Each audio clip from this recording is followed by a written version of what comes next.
I'm just wondering a little bit about if you could describe the process of what your team does within the building.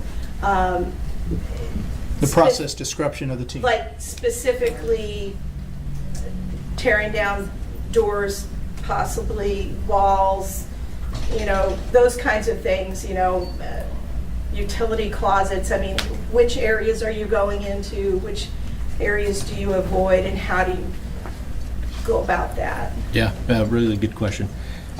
We do what the building tells us to do. This building, as I've stated, is very dynamic. As the temperature rises up and down during the day, this building is expanding and contracting. So it's talking to us. It's telling us what it wants to do. So you mentioned utility closets or doors. Yes, we might have to go into them and look.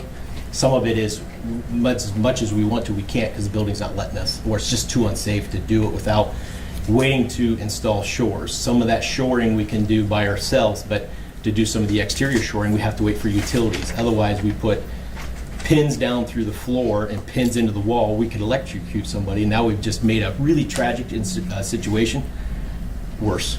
And so that's why you have to be so diligent and cautiously move forward in a step-by-step process throughout where we're sitting right now. You mentioned the weather. Does the water from the rain last night affect the building and what it's telling you? Potentially, it depends on how much it's going to rain.